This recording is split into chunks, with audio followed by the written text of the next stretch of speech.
one of the biggest threats to mental well-being, positive body image, and self-esteem, depression and anxiety, really comes from this comparison game that we can fall into subconsciously, even through social media like Instagram, TikTok, Snapchat.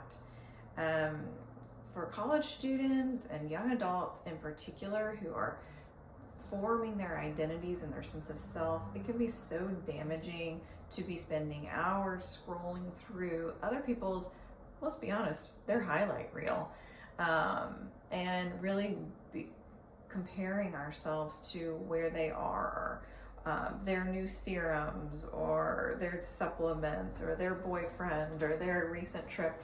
It can be really harmful to us. My name is Landry Ethredge. I am the owner of Ethredge Counseling Group here in Charleston, South Carolina. We work with a lot of young adults and college students who are facing the repercussions of this comparison game that's just so easy to fall into.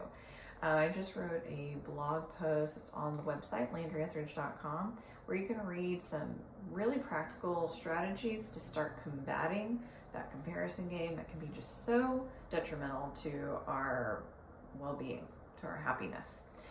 Some of those strategies that are listed a little bit more robustly in the blog post are things like the obvious setting a limit on our screen time, but also limiting when and where we use social media. So remembering to power off devices in the evening as we're going to bed, which I know is a lot of people's bedtime routine includes scrolling on Instagram.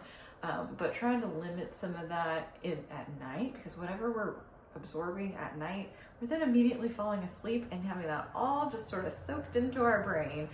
So kind of limiting that can be a helpful trick. Also, one of my favorites is to unfollow or even mute accounts, even if it's somebody that I know and love. But if the content is just triggering for me in particular, or for the season of life that I'm in, there is nothing more important than my mental health, because I need my mental health to show up as the best version of myself in my relationships, for work, working with my clients. I really need to stay healthy, and if there is an account that just seems to be triggering me or isn't kind of uplifting or educating me, I might unfollow or just mute it for a time. So I really recommend that. Head on over to landryethredge.com if you are interested in either reading the blog post or talking to a therapist. You can schedule a free consultation on the website and get started with a therapist here in Charleston who can really help you create a strategy and also kind of recover from some of the damage that may have already been done to maybe your self-esteem or to your body image. That's a big one. That could be that I think we're all really susceptible to.